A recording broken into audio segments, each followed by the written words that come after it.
Central Texas Sports presents Baylor Football Countdown to Kickoff. Everything you need to know before the first game. Get to hear from coaches, players, and about which games this season will be key factors. Central Texas Sports presents Baylor Football Countdown to Kickoff. Sponsored by Baylor Scott and White Health.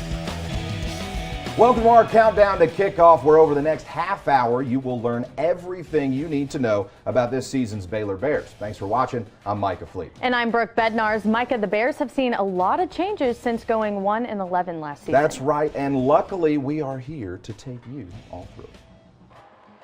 Even though the Baylor Bears finished at 1-11 last season, head coach Matt Rule isn't throwing the baby out with the bathwater. It's not about changing everything. It's just about getting a little bit better here, a little bit better there. Because there were some good moments. We wear coat and tie on the road, and I walk, if you win, you don't have to wear the coat and tie home. And I walked into a chant of jogging suits. There's a whole bunch of guys on our team who are over 300 pounds. So, having to button that top button up, around that 21-inch neck, that's a big deal for us. Not to mention some talent waiting in the wing. Christian Beard, sitting out, coming in from UCF, he would have helped us this year.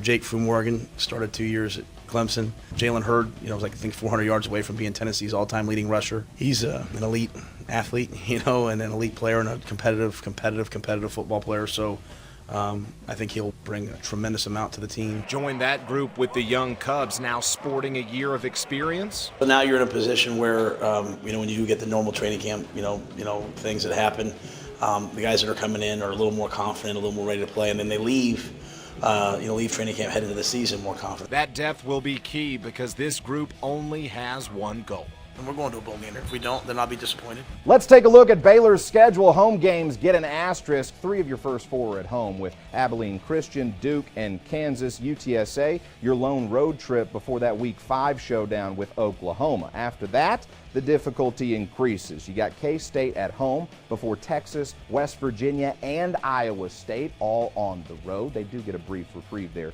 with that Oklahoma State home contest. The Bears do have TCU at home this season before they finish the regular season in Arlington with Texas Tech. Brooke, it is one thing to look towards the future, but in order to get there, Baylor has to be better on defense. Exactly, and it's year 2 for Baylor defensive coordinator Phil Snow, and while the returning players say they understand his scheme, the freshmen are quickly learning why it took them a full season to do so. I thought the Bible was a very difficult book at first, but when I saw that playbook and saw how thick it was and how many pages it was, I was like, my Lord. Last year, Baylor's D only created 9 turnovers, so this year creating turnovers isn't a want, but a need for Baylor. Coach Phil Snow says the easiest way to do that, get to the quarterback, which is why the Bears set a team goal of 40 sacks this season. In our goal board, we only have 3 goals, and 2 of them are that. If you can create turnovers and not give up big plays, you're going to win a lot of football games, and so that's what we're trying to do. You get a turnover, that's an explosive play for the defense, but no explosive plays, 3 or less. We feel like we give up 3 or less explosive plays, we'll win the game. We don't think, we just react and we play. And when you play like that, that causes you be in the right spot so you can get turnovers. Baylor's defense was the second worst in the Big 12 last year, giving up 24 points per game. But the defensive line, they have something to say about that. This team will go as the D-line will go, and I really feel like we got the best group. And if we push these guys, we can go really far with this team. Head coach Matt Rule says as the defense continues to pick up on the scheme, you'll see precise aggression from this group. It is time for our first roundtable. We want to welcome in Baylor Bear insider Jerry Hill. Jerry, thanks for joining us. You bet. And so, our first topic, Brooke, what we got? Defense, we just talked about it a little bit, but this team, they want to go from worst to better. And with 40 sacks on the season as a team goal, do you think that's realistic? Yeah, I think they're much better up front. They've got a lot of experience up front, so that's where it'll start. That's where you create the turnovers too, because anytime you can get around the quarterback, that's going to create turnovers, whether it's interceptions, forcing passes, or getting around him and creating fumbles. I know a position that was also of concern last season was safety. That's going to be a big one in terms of limiting big plays and, of course, interception potential. What are you seeing? Yeah, I think you've got better depth there this year. You start with Kedrick Vaughn and Chris Miller. Those are probably your starters. Blake Lynch has played some there, a little bit at outside linebacker. But they've got the young guys, Christian Morgan, JT Woods. So I think a much better group overall and better depth. Of course, there is that youth at linebacker to worry about, too. We're going to be talking a little bit about that as we get later into our special. So, Jerry, thank you very much. We're going to be bringing you back a little bit later. But now, on to the position that everybody wants to talk about, quarterbacks. We're going to break down those Bears signal callers and how they'll impact this season just ahead. Don't go anywhere. You're watching our Central Texas Sports Countdown to Kickoff.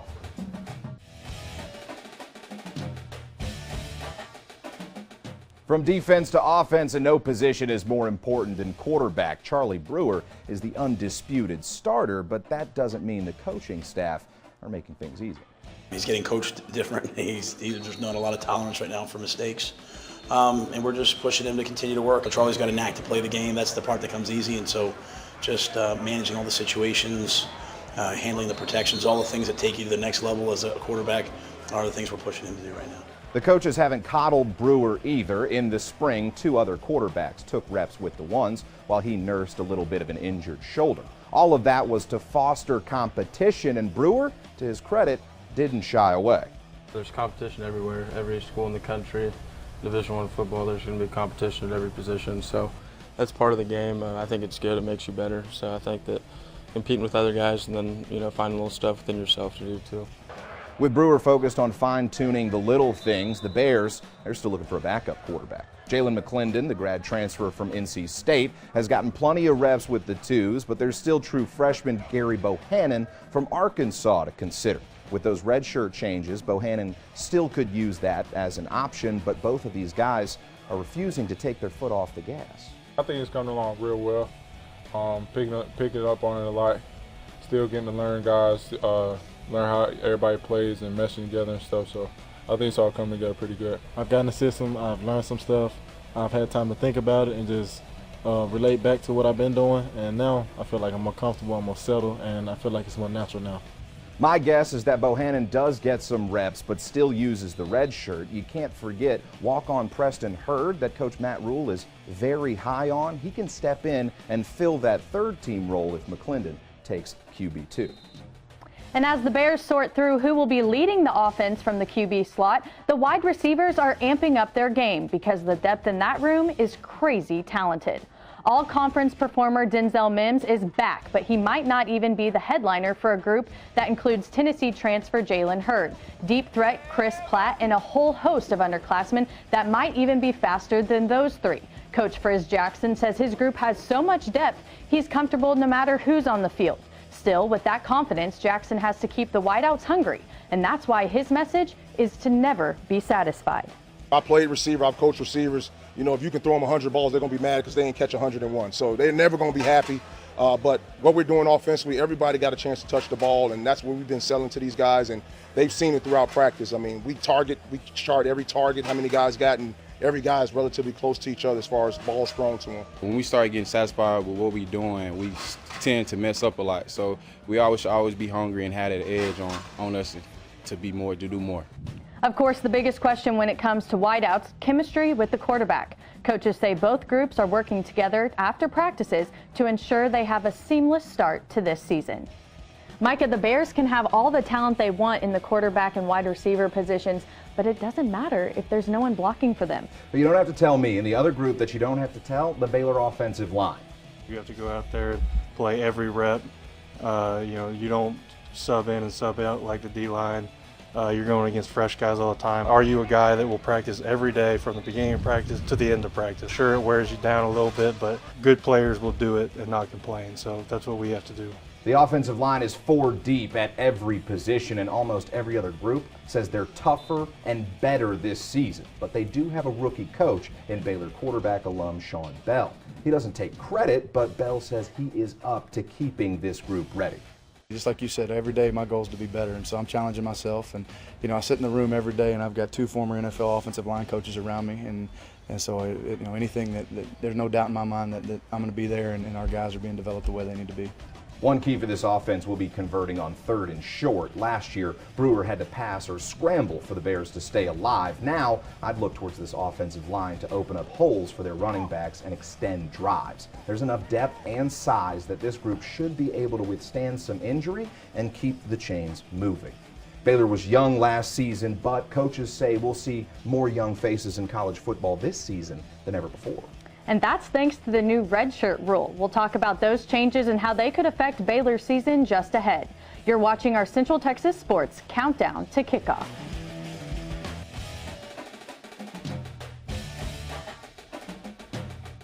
Over the summer, the NCAA made changes to the Redshirt Rule, affecting all Division I college football teams this season. Athletes will now be allowed to play in 4 games without burning their red shirt. Baylor head coach Matt Rule says this change is a positive one, as it will give young guys quality reps while keeping them fully focused and fighting for playing time. But the coaching staff says they will have to be strategic when playing those athletes. It's going to be more like the NFL now. You're going to have to put them in groups. You know, this guy's going to play the whole year.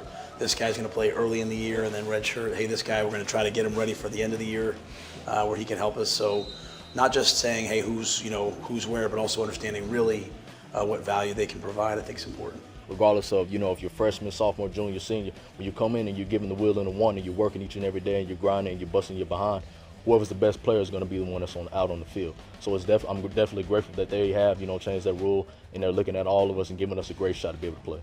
In order to get those young players up to speed, Coach Rule held split practices at the beginning of fall camp, granting them more one-on-one time with coaches. A pair of positions where that youth could be felt, linebacker and tight end, where there are a lot of high schools listed by players' names. The linebackers are sandwiched between a talented D-line and some experienced defensive backs, but they've got a full depth chart which Coach Mike Saravo says allows them to practice faster and learn more. As for those tight ends, they might be the youngest group on the team, but they are certainly the biggest, with guys at 6'4", 6'5", and 6'6", all on the depth chart. Freshman Christoph Henley came to Waco from Austria this spring just to get a jump on his college experience. Buy into the process, one day at a time. If you come into some adversity as a freshman, like all freshmen do, classes and homesick and all that, just keep coming back every day. I can't even imagine how it's going to be in the fall, but it was awesome just to kind of getting used to college life, waking up every morning early, working out, and then going to class, coming back, doing meetings, and just kind of getting that routine in.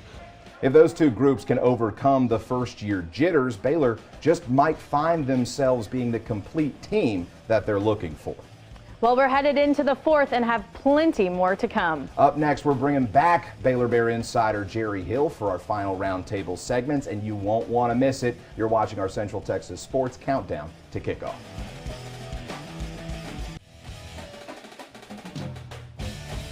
Welcome to our Countdown to Kickoff roundtable. Jerry Hill, Brooke Bednarz, Micah Fleet, all here to debate a few topics about Baylor football. And our first question, who do you think the newcomer is that will make the most impact this season? Jerry, we're going to start with you. Well, I think there's a lot of options there. I like Tyquan Thornton. I like Josh Fleeks. A lot of those freshman receivers. James Lockhart at defensive end, but I think I go with Jalen Hurd, the transfer from Tennessee. He's a beast. I was about to say the exact same thing. You read my mind. He's that transfer. It's not quite a freshman, so he's going to come in with a lot of experience. And even his coaches were saying, he's making that transition from running back to wide receiver, but that you would never guess looking at him at practice, that he's already right in there with the rest of them. Yeah, he looks smooth. You would never have thought that he had played running back for 3 years. He looks like a wide receiver. Well, the thing is, he's already an elite football player, 400 yards away from being the University of Tennessee's all-time leading rusher. That's a university that has some history at that position, so at least we know he can play football. Yeah, I think the guy, like I said, on the defensive side, I look at James Lockhart because, again, he's had some experience on the college level. He comes from A&M. He played behind a couple of great players there. I think he could make a big impact on the defensive side. And earlier we were just talking about running backs. So speaking of them, I need to know which of the 3 do you think is going to emerge as the go-to, Micah? Well, we've got 3 right now that Baylor's really taking a look at. Jermichael Hasty, Treston Ebner, John Lovett, all 3 splitting reps. Now, everything that I've heard is they're going to ride the hot hand, but the guy that I really want to see separate himself is Hasty in short yardage situations. I know I mentioned before they had trouble converting those 3rd and shorts, converting those goal line plays because number 1, the offensive line was undersized, and number 2, they didn't have a running back who could really convert those tough yards. Hasty looks big. this season. He is thick, he is dense, and he didn't put on extra weight, so that means he doesn't lose speed. He's the guy that I look to kind of be the veteran in this group, your short yardage guy that can really keep this thing moving. Jerry, what about you? Yeah, I think Hasty is probably your best option to be a go-to back, but I do think they're going to rotate those guys in there, go with a hot hand. I agree with you. I think Hasty could be that inside guy, but I also look at Abram Smith. They don't talk about him a lot, but he's a redshirt freshman, didn't play last year. He's a bigger guy too, so I think he could help you on goal line and short yardage situations. Treston Abner is probably more that third down guy, but John Lovett and Jamichael Hasty, those are both really good all-around guys. This last one is for everybody. We're going to go on down the line. What do you see Baylor's record as this season? Jerry, you can't go game by game, but give us the prognosis. Well, I can't go 12-0, so I realistically, I think they go 6-6 with a good chance to go to a bowl game. Might have to come up with some upsets somewhere along the line, but I like this to be, a potential bowl team. You look at what Matt Rule did at Temple. He went from 2 to 6. Year 1 to year 2. I look for them to make that same kind of jump this year and go to a bowl. And I'm not quite there at the 6-6, maybe, but I'm more solid at the 5-7, winning those 3 games early on. And we're going game by game, all us right, two. All right, okay, let's go game by game. Okay, Abilene Christian, win. UT San Antonio, win. Duke, win. Kansas, win. And then I believe it is going to be that loss with Oklahoma. And going on to Kansas State, I think that is a win. Texas, I think they lose it there. West Virginia, they got to go up there. They're ranked right now. I think already that's a loss. Oklahoma State, that's going to be a loss for me. Same with Iowa State on the road. And then we have TCU. I don't think that's going to be possible for Baylor this year. And then Texas Tech, I think that's going to be a grunge match. I think it's going to be right up there, in Dallas. And it'll be interesting, but I think Tech pulls out the win. We don't need to put my pick 'em up, okay, because we're a little tight on time. But here's what I am going to say. I love everything about your picks except for one. I think your Red Raider bias got a hold of you there. I think they finish 6-6. I think they get that win at the end of the year. I think if this team gets to 5, if they make it there, there's no way you're keeping them from getting a 6th. There's just too much. There's too much talent. There's too much coaching ability. There's just a lot there that they have to be able to convert this season that's going to go well for them. I like it. I think by the time we see week 2, they have twice the wins they did last year. I'm very optimistic, and I'm just excited to see this season unfold. That's a wrap on our Baylor football countdown to kickoff. We'll get our first look at the Bears Saturday at 7 when they play ACU. For Jerry, Brooke, and myself, not to mention all of our crew, thanks for watching Sports and Sick 'em Bears.